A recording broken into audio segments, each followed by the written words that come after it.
I'll cut this.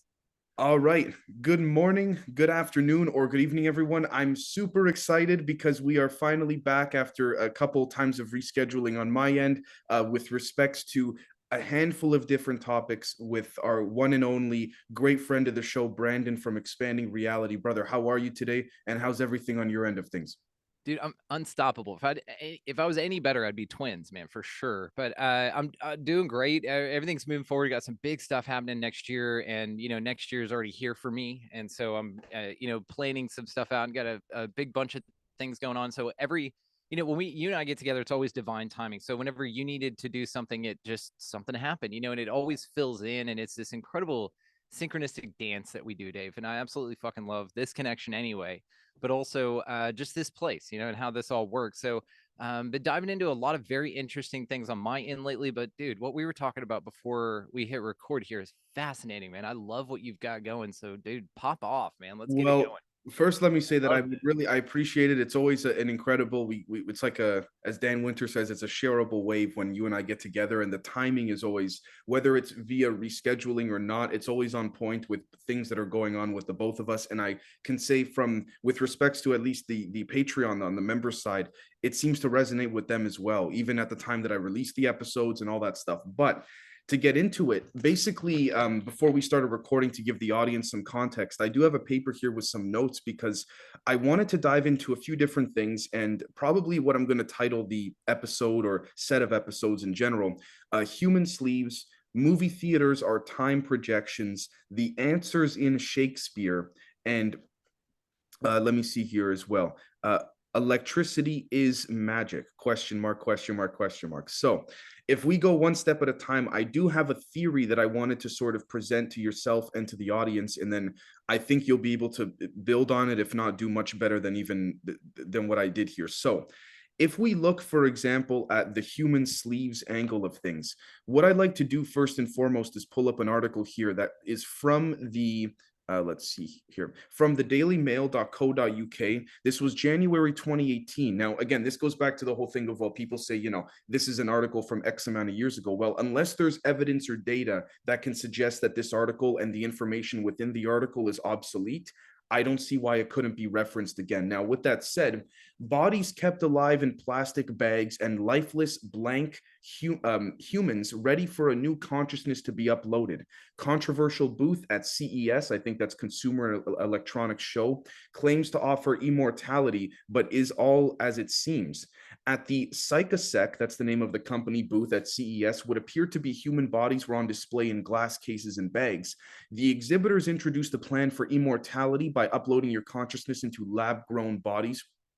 But at the end of the booth, it is revealed to be a bizarre marketing stunt for the Netflix show Altered Carbon. Now, here's what's interesting. I don't mean to make a conspiracy about a conspiratorial, alleged conspiratorial or controversial presentation at CES, but I can't help but think that from an intelligence perspective, particularly a military intelligence one, this would be a phenomenal angle for those, whether it's with big money, whether it's government or private interest, to test the waters, if you will, by using a cover story as this being something for, a Netflix promotion as sort of the back angle if people were very perplexed and sort of stunned at this. But I'm of the very humble opinion, and I ask the audience to read between the lines kindly, that this just my take. This is very old stuff with respects to being able to transfer or store consciousness. Now, of course, we have to understand what consciousness even is to begin with. But what I find interesting about all of this is that we'll see here, again, this is from the Altered Carbon show, to be fair, but this is some footage from the actual Psychosec human sleeves booth. So, did you want to say anything, Brandon, before we continue on? it. Man, this sets up all sorts of bells in my head, and it's resonating quite a bit with me. As far as I know, the audience is feeling this too. This I mean, we talk about this concept of predictive programming, which you and I are going to touch on, something that we're going to talk about here. And so this idea that this is just something that may be out there, just something that's a movie, I think this is an option. I think that this is something that not only is very real, and I think that this is another form of perception management. There's sort of prepping you, the people, the private sector, I guess, for this type of thing in your psyche. they want you thinking along these lines. And so they present these things to you in all sorts of different ways. But this being a more physical presentation of this idea seems more than a marketing stunt to me. You know, I mean, marketing, I get it, and it's very effective. This is awesome. It's a great advertisement for the show. But also, I see this as something just a little bit bigger. I see this as planting a seed in the subconscious of the mind of the people to bring this about, or at least to prep them for when this becomes a reality for them, as it has been for the elites or whatever for a very long time. I couldn't agree more. We see here, for example, immortality is immoral. Again, speaking to this concept of neutrality or perhaps even malevolency with respects to the again, one could argue this is just my interpretation, but the disrespectfulness of organic nature, if you will, or not maintaining a moderate balance with the cosmos. And what I mean by that is we have people even like Dan Winter that talk about, even the quote unquote good guys, if you will, regardless of their species, or even if it's us from the past or future, you name it, or all the above. They use technology as well, but just like even what we understand at a more, I guess you could say, nominal level, is that moderation is everything. So at the end of the day, it seems as though that this concept of, again, using technology, and I say this carefully, is not particularly bad per se, but there needs to be a very strong line. And I don't claim to, know where that line is drawn, if even at all approaching whatsoever this concept of, again, using such human sleeves, as Psychosec calls them, and what have you. Now, it's interesting because we see here, boycott Psychosec, and there seems to be quite a bit of controversy surrounding this. But what I wanted to touch on more specifically was this idea of this concept of what people call manifestation, but in the concept of essentially creating a probability outcome via entertainment, which is what takes us to the movie theaters or time projections in the title of this episode. And the reason I bring this up is because, let's say, for example, we were to look at, let's go to this particular page right over here. Say we are looking at, these are people, I will go like this. These are just, human heads. Say they are watching in a movie theater a film. What I find interesting is that, now this is probably where I'm going to go old school Dave with the theories and such, not as scientific, and I think some of you will probably appreciate Hell this. yeah. Bring that. Right. Say a film is being watched in a movie theater. Now we could talk about, the same way that a nuts and bolts projector emits from behind the scenes light that we use for our entertainment. It's perhaps our reality is the source of our reality is a form of manipulated light that is then projecting nuts and bolts. Now, if this is the projector here, if we see, for example, that this projector is in fact emitting a visual onto the movie screen in the theater, we notice that as these, I'm just going to use these three individuals here, it speaks to this idea of the 90-degree right angle vectors. And what do I mean by that? Well, for those that have been around for a while on the show, you'll notice I've talked quite often about something I've coined Pac-Man's mouth. This idea that we are observing, experiencing everything within the 90-degree vector of Pac-Man's entire face or body, but everything else outside of that 90-degree vector is not observable, it is not sensible, it is not experiential for us whatsoever. Now, what's interesting is that this concept, and this is just a theory, of what we call imagination or ideas,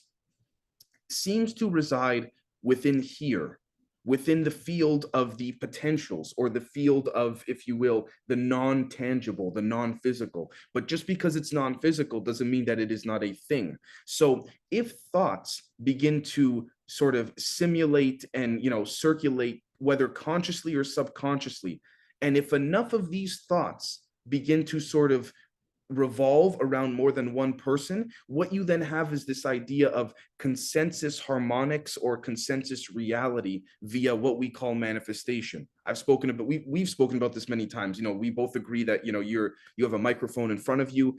Is that really the case, or is it that we are agreeing enough in a subconscious frequential sense that harmonically we're observing the same oscillations that provide us what we call tangible physical objects? Now, what's interesting about all of this is, say we take this idea here, I'm just going to draw a line here to separate the two.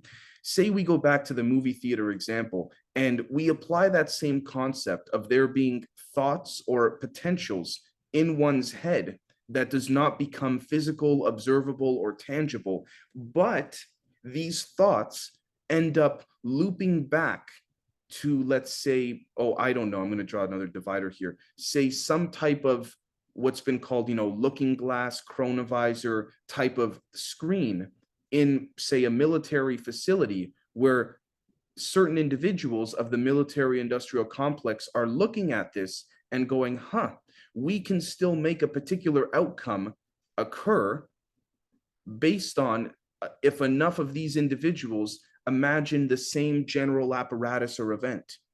And so what is then done is the idea of a subconscious thought outside of the or the 90-degree vector or Pac-Man's mouth is then taken from the observable screen that observes multiple outcomes. It is then taken from the military people. Let's just say, for example, I'm not trying to sum them all into one big pot. From, let's just say, a group that is then these individuals then in the physical world head on over to Hollywood, and what they do is they then slowly but surely plant ideas into the producers' minds, and the producers go, that's not a bad idea, I think this can make some money. And with enough push and financial and support and all of this, it then gets brought from the producer's head into being filmed back onto a screen that is observable by the person watching it, not realizing that the people watching it are the ones driving the act, what we call entertainment. So when we say, oh my gosh, these script writers, they're doing a great job, I'm not trying to take away from the script writers, but it speaks to this idea that we are helping to guide via our imaginative thoughts. We are helping to guide the outcome of particular things, and non-outcomes then being shown in time projections or movie theaters, if we like to call them. Now, this could be the exact same thing going back to the whole, for example, whether it's, what was her name? In other words, major events, whether it's 9/11, whether it's missing people, that constantly get the mass subconscious or consciousness to observe and focus. Now, to top this all off, one might say, well, what does this have to do with the human sleeves or the psychosec concept? Well, this is when I'm going to go old school Dave again, but imagine if you are in a movie theater where the people you are sitting amongst, not all of them, but some of them, are not actually, they're NPCs. And these psychosec human sleeves are a very, very first draft, first type version of what is already in society right now, except people would go nuts if it was just announced right away. And these human sleeves or psychosec individuals, they're not conscious in the way that they don't have a soul, a chi, a prana, an isness, but they are able, say, for example, this is, let's just say this one here is I'm going to put HS here so we know, human sleeve. They're able to help curate a set of thoughts like a computer can curate a set of outcomes, but the outcomes must be pre-inserted by the individuals that know what they're doing here to then help create a more consensus harmonic reality, which could then be controlled more. So that's where I go with that. Easily, just for the audience's sake here, easily the greatest explanation of predictive programming I've ever heard. And to tie it into manifestation, to tie it into the movie, dude, you've absolutely fucking nailed this and blown my mind with it. Because exactly what you're talking about. Now I'm going to share my screen for once. Sure. There is something on here that I wanted to point out. Hang on. God damn it. We had a good flow. Okay. Can you see this? Okay, as you're talking about this, this is what's coming to mind with me. Now, this is the allegory of the cave by Plato. Okay, now one thing that to note on here, and back to your drawing there with the screen, exactly what you're drawing here is an exact representation of this. Now, what's awesome about this, and what I'm tying into what you're talking about, is maybe Plato had this figured out a long time ago. And basically, what he was saying is that perception management is the cave. It's the environment itself in which they have told you is the only reality. You also have the fire back there, which is an element, by the way, which is allowing the projections of whatever they want on the roadway above to be cast on the wall in front of the people that are bound and held in place. Can I just say, but they got to make sure it doesn't get too out of whack. Yes. Now Right. they have to make sure it's consistent, that no one's running in and waking anybody up like the Truman Show whenever the dad ran in and everything. You can't be doing that. And then the scuba diver, came up or whatever, they yanked him out real quick. That's the equivalent of someone running into the cave and saying, actually, you guys are bound to a wall and there's a whole 3D world out here. There's a whole bigger, expansive, beautiful, bright world out here. So many things. This nails and to exactly what you're talking about, because you have now updated Plato's analogy of the cave. You're the new, it's Dave's analogy of the Magic Theater. That's your shit now. And that's a TED talk, by the way. You need to do this. I appreciate. I I'm gonna help actually you do it. I submitted for a TED talk. Let's see if they get back to me. But I appreciate that. When they do, front row, brother. I'll flat hang out with you. Okay, so when we talk about this also, again, back to the movie theater element, you've got this cast here, and this is basically your lizard turds. This is your media. This is them saying, okay, well, whatever we tell you, because somebody had to make these objects for them to be then cast as shadows on the wall for these poor bastards that think that this is their reality to enjoy. They can't turn their head either side. If you guys aren't familiar with Plato's allegory of the cave, definitely check it out. I'll link it in the show notes, this article on my end. And so when you think about society in this way, and you think about this element of predictive programming, this is what it gets you to. The images and reflections are your binding. That's your chains. That's the things that they want you to say is reality, but that's it. Now, if you have opinions and objective objects of senses, this is when you're kind of getting out and you're getting a real sense. This is when your observable reality kicks in and cognitive dissonance has gotten you out of the damn cave. And now you're looking at around. And now you've got reasoning and mathematics occurring. You've got understanding forms. Now you're seeing shapes. You're feeling warmth. You're watching animals interact. You're seeing a world that you've never seen. And on this way, in this way, energetically, we do this as well. And so again, back to your analogy, man, you've really nailed this with the predictive programming element, because we know God, The Simpsons had tons of these. The movie Under Siege with Denzel Washington came out, and then 9/11 happened, which is basically the same premise. And then on 9/11, those random number generators that all went haywire right before. And so it's like they can tap into the psyche. And it seems like a technology, but perhaps it's as ancient as this fire in the cave. Maybe it's just a set of circumstances and environmental consistencies that remain so rigid, even though they're illusions, that it's really challenging to see it for anything other than that. But our job here, and I think what this time period in general, if you want to talk about like the Aquarius and all that, then this is the lifting of the veil. This is more people able to physically turn around in the cave and realize that something else is going on. Also, to what you were saying about Hollywood, I mean, Hollywood's also obviously a perception management hijacker. Holly tree from the Druids and the pagans used it in magic and spells. That's what Hollywood's all about. And then whenever you talk about the human sleeve, which I love the way that you said it when you were explaining it earlier about how dehumanizing it is and how fake and how unauthentic it is. Because I mean, calling it a human sleeve, it's gross. You just call it a fleshlight. You know what I mean? Like it's just a gross thing, but maybe it is that reductive, and maybe we see it differently because we have an emotional investment here. But they, whatever they are, this grander or whoever's lighting the fires and doing the projection in the cave, maybe they are very aware of what this place is and that it's just a game and that it is that whatever. Whenever you talk about human slaves and being this disregardant of something that we hold sacred, which is our vehicle here, I think of a couple of near-death accounts that come to mind.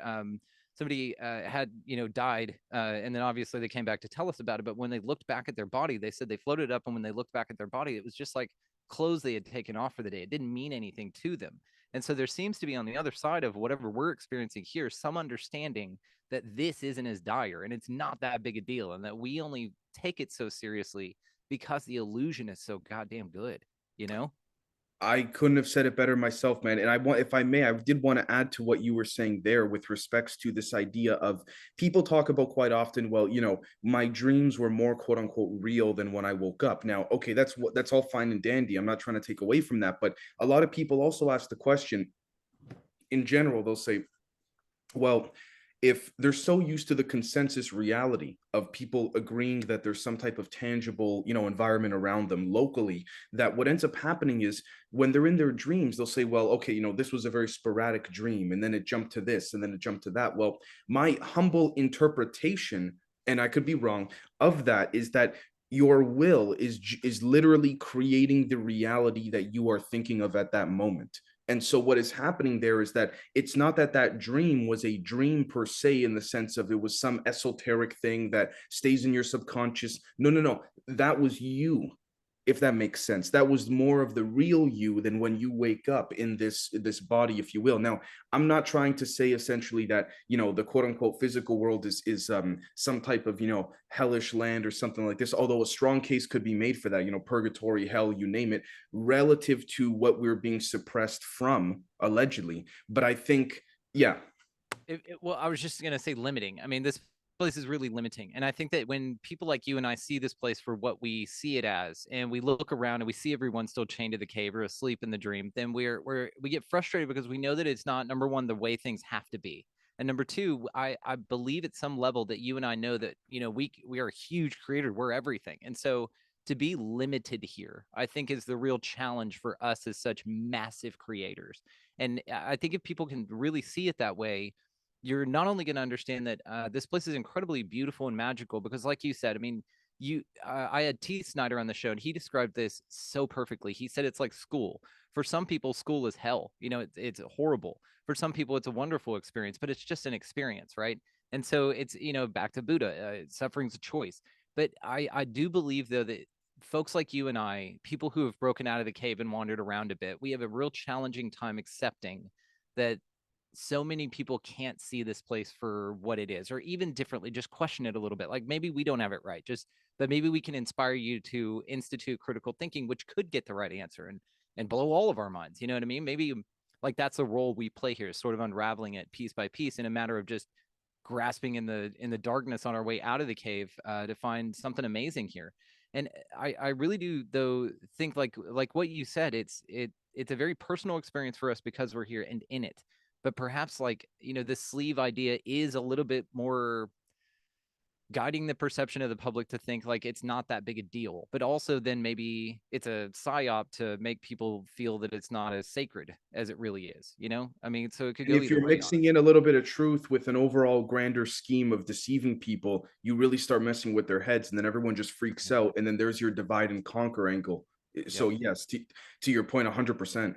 Yeah, yeah, but I'd say limiting. I mean, that's kind of what Yeah. we're experiencing in this place. Is kind of how I see it. Absolutely, absolutely. Now, before I go on to the next part, I did want to say as well that I would like to thank a member of my Patreon called Mister. I don't want to say his actual name. He's been on a Zoom call lately, and I want to thank you, my friend, for even bringing this up. If it wasn't for you, I wouldn't have even thought about this or have taken it to the extent in which I'm about to. But you set the grounds for this, my friend. I really appreciate it. So, what I'd like to do is talk about specifically. So, we covered the human sleeves, the concept of movie theaters being time projections, but this idea as well of, again, the answer is in Shakespeare. Now, this person had said that basically this, if one takes the etymological concept of this, and we take the idea of, well, if we have a 90-degree vector and observable angle, right, and this I believe is my add-on to our great friend's work here, if we take the name Shakespeare and break it down, if one had a spear, what you're essentially doing is, if you literally took and shook the spear, what'll happen is, like a pendulum, it will oscillate. But there comes a point where the spear, in shaking just with the naked eye, is going to be out of observability, whether it's moving too quickly relative to how we experience and perceive what we call photons and light, or it's genuinely going to go like behind our bodies, if you will, and not be quote unquote rendered, for lack of a better definition. Now, if we took the spear, even with one's hand, and you shook the spear, what you have is an oscillation, just like a pendulum. Now, what's interesting about this is that if one takes the visual interpretation of this, you'll find that this seems to be no different than, if you simply flip this upside down, the pyramids, if you will. It's been alleged as well, by the way, if I were to draw just an opposing, it's not the most perfect pyramid here, but you get my drift. If I were to draw an opposing, you'll be seeing this in the New York Academy of Arts soon. I'm joking, I but love it. I love when you do this, by the way. You got so much better at this too, by the way. I love it. Thank you. So you see, for example, here a lot of people they talk about, the pyramids were multi-purpose. They were an energy generator. They were a grid to protect certain things. People were potentially doing soul or ka transfer, if you will. And this speaks to Dan Winter's, tip of the pine cone angle. Now, it's been alleged that if this were to be the ground or the surface of the ground in Egypt, there was actually another generator.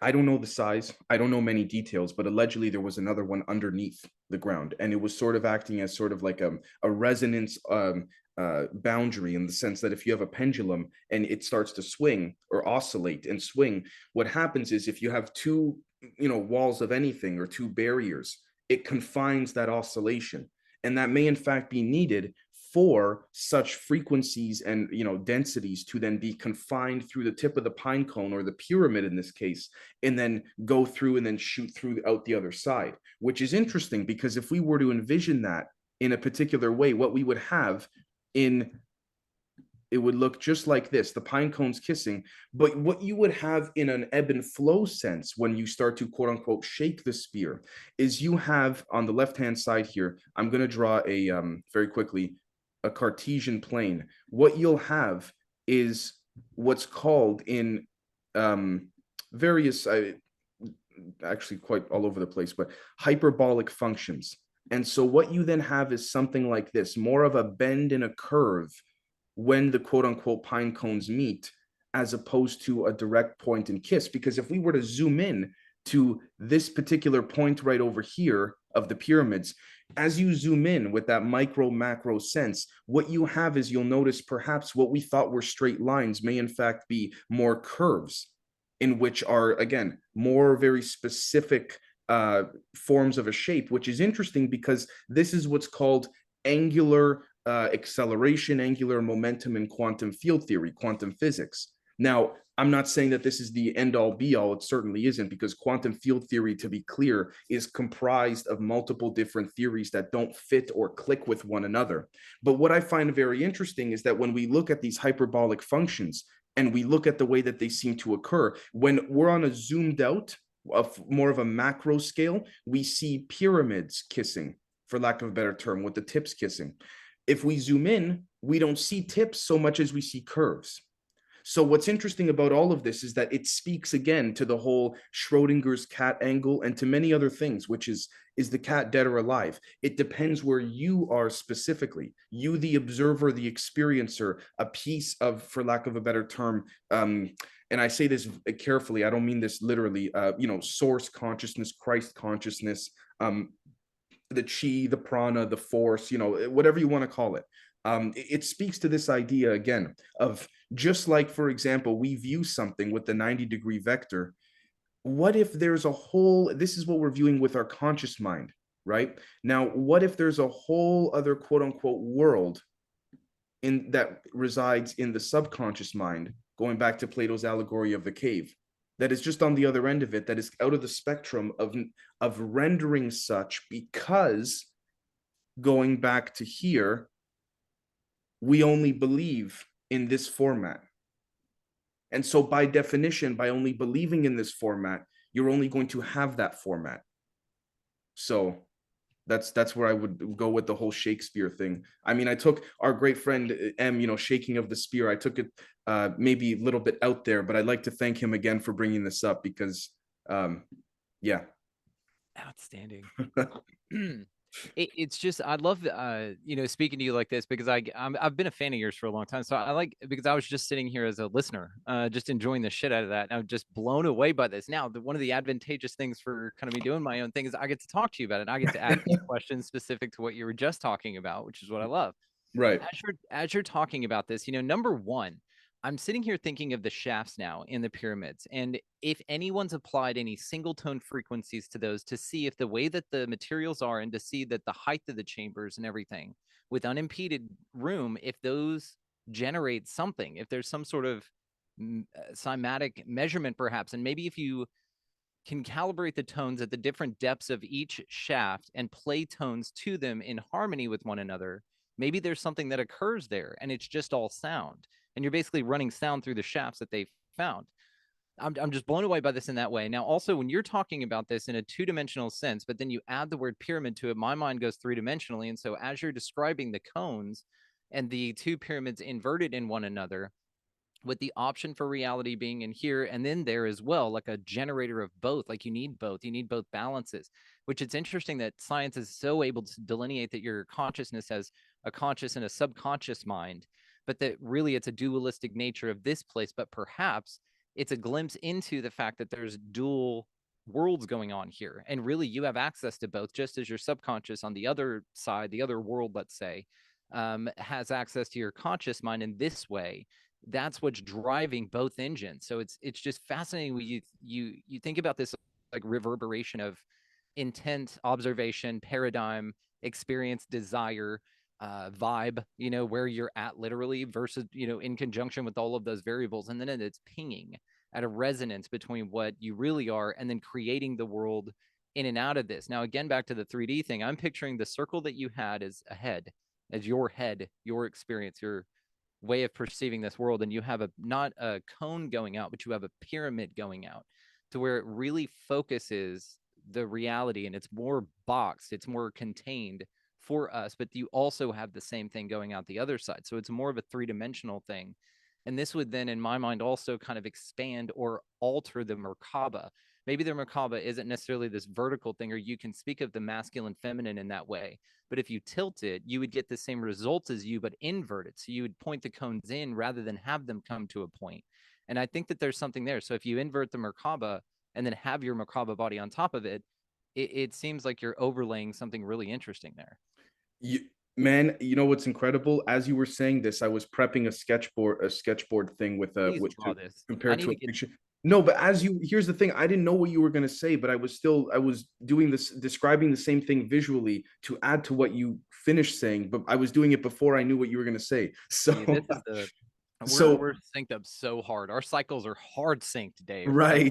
I fully agree. So if we look, for example, at if we go back to the sketchboard very quickly, keep in mind, everyone, I'm adding to what Brandon is saying here. I'm not revising it or anything like this. If we take, for example, the 90-degree vector, and then Brandon speaks on the opposite of vector as well, what we've also done by definition is we've created vectors here as well on Yes. either side. Now, the question then becomes, what if these vectors are the result, say, for example, like this, of one particular layer? And what I mean by layer, just think of a pizza slice, but multiple slices above or underneath it. So what we'll then have is more than one pizza, which would imply different densities and perspectives. Now, with that said, what's interesting is if we take, for example, this idea of looping back to thoughts, perceptions, all of this, when we head back here, by definition, we would have to be curving the experience and interpretation of such. So what Yes, you're squaring the circle. exactly, literally. And so what you then have, Bro. right, you see what I'm saying here? So what you then have, by the way, is, let me, if I may say, see what I've drawn here. Now let's take this and see, for example, we can even again draw, the half spheres around here as well, which, by the way, this Is your head. circle, this circle with an X going through it is also something that is used in quantum electrodynamics as essentially, oh geez, I forgot what the variable means. It'll come to me because anyways, point is that basically it would also speak to what we call Maxwell's quaternions. Now, a lot of people might go, holy crap, Dave, okay, now you lost me. And the point is to show the equations, to show that the equations translate visually to this. So now take a look at what we've drawn back here. And is it Yo, any different than this? dude. Because Right? the way that you intersect these and the way that you connect them would reflect exactly what you've just drawn there. Now, what's interesting is you have this opening coming out, and Right. that I find very interesting. Now, that could be in physical geometry just squared off. Now, by the way, the drawing that you did that also looks like the pyramid from above, which is another interesting observation here. Oh Like my if you were gosh, to I didn't think of that. Thank you. Yeah. if you were to close that in, and also you can square that, you could circle that square. And so this squaring of the circle This is ancient as fuck. Now, what's really interesting, if you were to take the points on that circle and draw a triangle above, not hitting the circle at all, the center circle, and you were to connect two triangles, start the point at the very top of the circle from there, Like this? the very top of the top circle on the inside. Oh, I see. And then you were to draw that two large triangles inverted on one another, connecting from the top of that to the bottom 2 points, and then back up, and then do it the inverse on the bottom from the big circle on the outside, like from the edges of the I largest circle. Right. Okay. Sorry, I just got a little thing myself here with this. Yeah. And so, yeah, it then turns out to be this whole sacred geometry thing. So if you go to the middle of the top circle where you are right there, where your cursor is, just go to Yep. the middle, the very top, the 12 o'clock of that circle. And then you start a triangle there. Yep. And then go down 45 to about your 7 o'clock on the clock down there, where those lines all intersect the outside of the circle. Yep. And then connect it to the other side on the left. Yep. And do that all the way down. Yep. Then you have your Merkaba, right? You have this idea of, yeah. Right. And so now you have all sorts of sacred geometry that occurs within this one circle. I mean, that's very interesting, Dave, because now you're mixing energy bodies with a perception of reality. You know what I I mean? think And your observable, your ability to observe this reality. It's mimicked now in geometric form, which again, squares the circle, looks like the pyramid from above. This is fascinating, man. It feels like we do real work whenever we get together. yeah, We just square the I shit out would of. completely agree 100%. Damn. Absolutely. I mean, what an interesting find, because tying it all in now to the work. I mean, it's just an energetic representation of how you perceive, and then therefore perhaps you can extrapolate from that information, create your reality. Yeah. And then now if you intersect this and how maybe that's one entity, that's you. And then let's say you throw a whole bunch of us around and maybe combining all of them and their energies and those pathways, kind of connect, and it feels like an energetic thing to where it's all electromagnetic as well, because there's a force involved in connecting people and connecting energies, because that's what it really is, right? We all resonated a certain particular energy depending on where you are and your understanding and awarenesses, and your healed trauma and all that kind of shit. But whatever your vibe is, you attract that vibe in response. And it's with everything: animals, people, places, things. All you're really doing is calling in that energy.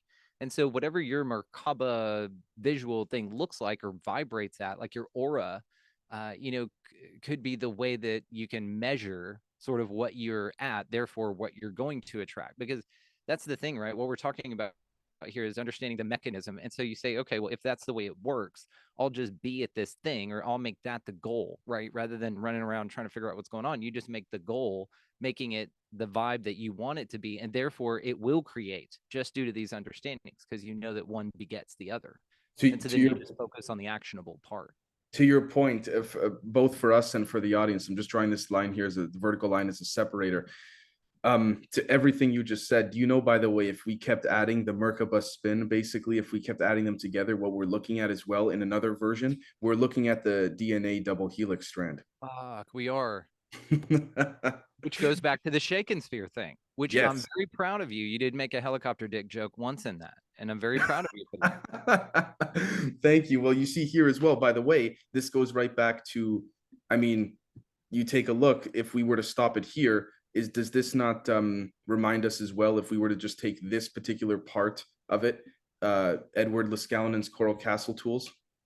Yeah. Well, and then also you're thinking now, if you look at the image to the left and you've then blown it up and scaled it up on a larger, more sequential format, if you think about this now, your DNA could be represented by like a timeline visually. So then this is you at different states, but those all connect together as this crazy endless DNA double helix type of an action, which really is just this way in which you observe and create, observe, create, and it's constantly oscillating in front of you. But also there's a version of you leave behind, sort of like a spiritual snail trail, I and mean, so you've got all this energy behind as well that is the observable reality.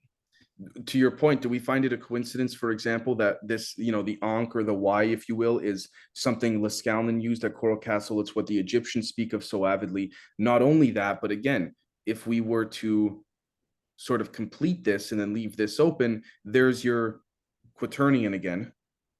That's also a ladybug shell and Ladybug a shell. scarab Also, shell, which was very sacred to the Egyptians. right. Also, which is it speaks to going back very quickly to these images to the crystal lattices, particularly within quantum physics, that are observed not just in materials but in almost in literally everything, every tangible object, even more gaseous states as well. There's a crystal structure in particular that seems to encase in all of this. And not just that, but if we were to take a look at the way in which this seems to occur as well, what we're also drawing in a sort of micro sense is, now if we were to zoom in, what we'll find here is, by the way, for those that are not familiar, this is also what's called Feynman scattering operators, but if we were to go back to the entertainment angle of things, The flux capacitor. yes, it is this right over here. Is that what you were gonna say? Yeah, Really? yeah, I was gonna Really? put back to, yeah, flux capacitor. Dude, because that's exactly what it looks like. Also a divining rod is that exact shape to find water underground. That exact shape. And it interfaces with you by you grabbing onto both. Yeah, there you go. Yeah, there's this company, by the way. I'm such a gear nerd. Like I love shit like this just for aesthetics. And there's this company that makes these, and it's just for funsies. I think it's a pedal, or you can actually make it do something. But it's cool as shit. And this company just makes them just for fun. I love it. So listeners It's out there, my birthday's in September. Boom, I'd love one of nice. It's awesome, which goes right back to this whole thing to top it off with respects to electricity these. potentially being not maybe the source, but a source of what our ancestors have called, magic and things like this. So with that said, actually, Brandon, I was going to jump to that document like that we had discussed, but I'm thinking perhaps we leave that maybe for next week if that works for you, because we're approaching 1 hour at this point, and it's a lot to. I know we process quickly, but there are others that I know for the first time seeing this stuff on my end, it took me days to process this. So maybe it's something that if we left for the audience to sort of absorb for the weekend on and all that. I'm gonna need a minute on it too, dude. Because again, you've blown my mind here. Just as a listener, hanging out with you, it's been incredible. Because yes, there's just so much here to process, and I know that when we get into that document, you and I are just gonna rip it apart here. And so I really want to focus and spend a good amount of time blowing minds on that as well. So yeah, let's cap this one on my end. Expandingrealitypodcast.com. Thank you guys so much. Sign up to become an expansive insider, get access to this and everything else. Great way to support the show. Dave, what about you for my end? Patreon.com/Generation Z, and of course at Podcast Z on Twitter, Generation Z ZED Podcast on Podbean, Apple Podcasts, Spotify, YouTube, of course. And yeah, this has been awesome. Thank you so much, man. Amazing.